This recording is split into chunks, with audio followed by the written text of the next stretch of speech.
پہلی بات ربی اوزعنی ان اشکر نعمتک، میرے رب مجھے اس بات کی صلاحیت دے، میرے اندر یہ توفیق ڈال کہ میں تیری نعمت کا شکر ادا کروں۔ یعنی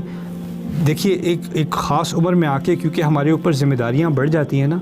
تو ہمارے سامنے روز صرف مسائل ہی مسائل ہوتے ہیں۔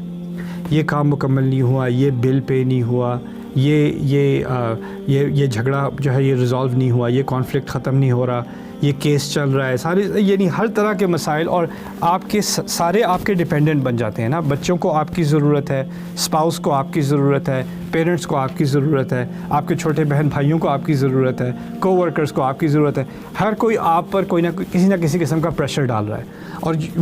وہ سارے چیزیں اکٹھی ہو کے آپ کو صرف وہ پرابلمز ہی لگتے ہیں کہ یہ ہر طرف پرابلم ہی پرابلم ہے، میں ہر ایک کو سنبھالتا رہوں اور میں بیچ میں پھنسا ہوا ہوں۔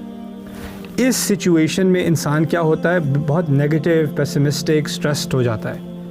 اور اس کا توڑ یعنی یہ شکر گزار ہونا کوئی آٹومیٹک چیز نہیں ہوتی۔ اور یہ ٹھیک ہے نماز کے بعد یا کسی خاص موقع پہ ہم اللہ کا شکر کر دیتے ہیں، لیکن شکر گزاری اصل میں ایک لائف سٹائل ہے، یہ ایک ذہنیت ہے۔ اس ذہنیت سے انسان اٹھے، اس ذہنیت سے انسان اپنی جو جاگتی ہوئی زندگی گزار رہا ہے وہ گزارے، اس ذہنیت سے انسان سوئے کہ میں نے شکر گزار ہونا ہے، مجھے کس چیز کا شکر کرنا چاہیے ابھی اور آج۔ ان مسائل کے پیچھے بہت ساری چیزیں ہیں جس کا مجھے شکر کرنا ہے۔ لئن شکرتم لأزیدنکم، مجھے یہ بڑی پیاری آیت ہے سورۃ الاعراف کی کہ موسیٰ علیہ السلام نے ایک خطبے میں بنو اسرائیل سے کہا کہ تمہارے رب نے یہ ڈیکلریشن کی ہے، یہ اعلان کروایا، اذ تأذن ربکم لئن شکرتم لأزیدنکم، کہ اگر تم تھوڑا سا بھی شکر کرو گے تو میں تمہیں زیادہ سے زیادہ دے دوں گا۔ اور یہ بات کب کہی جا رہی تھی؟ جب بنی اسرائیل صحرا سے یعنی پانی سے گزر کے صحرا میں ہیں، نہ ان کے سر پہ کوئی چھت ہے، پیاسے مرنے والے ہیں، بھوکے مرنے والے ہیں، ان میں بچے بھی ہیں، بوڑھے بھی ہیں، سب ہیں، نہ وہ سارا گھر بار چھوڑ کے آ گئے ہیں، اور اس ٹائم پر آپ کو توقع ہوتی کہ ان کو خطبہ ملے گا کہ وہ صبر کریں، لیکن اللہ تعالیٰ نے موسیٰ علیہ السلام کی وحی دے کے کیا خطبہ کروایا ان سے کہ آپ شکر کریں، آپ کو اللہ مزید اور مزید دے گا۔ کیونکہ شکر کس چیز سے کریں؟ کتنی بڑی مصیبت سے نکل کے آئے ہو، ابھی اپنے سامنے تو مسائل ہیں، ٹھیک ہے، نیگیٹیوٹی ہے، لیکن پیچھے جس مصیبت سے فرعون سے بچ کے آئے ہو نا، اس کا شکر کرو گے تو اللہ اور اس کے اگر جس نے وہ مصیبت بند کی ہے وہ اور دروازے بھی کھول دے گا۔ تو انسان جب اپنے سامنے مشکلیں دیکھتا ہے تو اس کو یاد کرنا چاہیے کہ وہ کون سی مشکلیں تھیں جو اللہ نے میرے لیے حل کی ہیں پیچھے۔ ہم بھول جاتے ہیں نا، اس وقت جب ہم اس مصیبت میں پھنسے ہوئے تھے تب وہی نظر آتی تھی، ساری دنیا غائب ہو گئی تھی، ساری کائنات جو ہے اس کا وجود نہیں تھا، بس میرا مسئلہ تھا میرے سامنے۔ جب اللہ نے وہ مسئلہ ہٹا دیا اور لائف آگے چل پڑی تو ہم اس مسئلے کے بارے میں بھول جاتے ہیں۔ مجھے یہ قوت دے میرا رب کہ میں ہمیشہ جس نعمتوں سے اس نے مجھے نوازا ہے، جس مصیبتوں سے اس نے مجھے نکالا ہے، اس کا شکر کرتا رہوں۔ ان اشکر نعمتک التی انعمت علیہ، جو آپ نے میرے اوپر نوازی، وعلی والدیہ، اور آپ نے جو نعمتیں میرے والدین پر نوازی، کیونکہ اگر اللہ تعالیٰ نے میرے والدین کا خیال نہ رکھا ہوتا، ان کو رزق نہ دیا ہوتا، ان کو صحت نہ دی ہوتی، ان کو عقل اور دین اور ہدایت نہ دی ہوتی، تو میرا کیا بنتا؟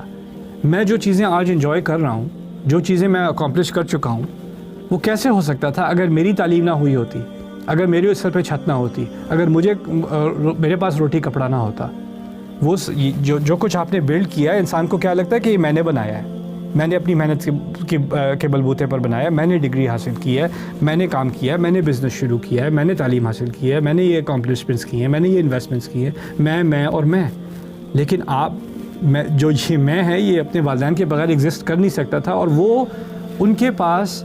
وہ ریسورسز نہیں تھے، ان کے پاس وہ چیزیں نہیں تھیں جن کے ذریعے سے وہ آپ کی پرورش کر سکیں۔ وہ بھی اللہ تعالیٰ نے ان پر ایک انعام کیا، تو ان پر انعام اصل میں آپ پر بھی انعام ہے۔ تو جب اللہ تعالیٰ کی نعمتوں کا اپنے لیے ذکر کرتے ہیں تو فوراً وعلی والدیہ، اپنے والدین پر جو احسانات اللہ تعالیٰ نے کیے ہیں ان کا بھی آپ ذکر کریں ساتھ۔ لوگ کتنے یہاں پر خاص کر امریکہ میں نے دیکھا ہے، اور جگہ پر بھی دیکھا ہے کہ والدین جو ہیں وہ آتے ہیں، کہیں پاکستان سے آتے ہیں، کبھی بنگلہ دیش سے آتے ہیں، کہیں کسی اور ملک سے آتے ہیں، یہاں کی سمجھتے ہیں کہ امریکہ میں بڑا it's gonna be a good time, but یہاں پہ لائف بہت ڈیفیکلٹ ہو جاتی ہے۔ جیسے نیو یارک میں جب ہماری فیملی تھی اور فیملیز تھیں، it's a very hard life, it's very expensive. تو ہمارے والدین دو جابس کر رہے ہیں، ہر طرف سے پیسہ جوڑ کے گروسریز ہو رہی ہیں، مشکل سے گزارا ہو رہا ہے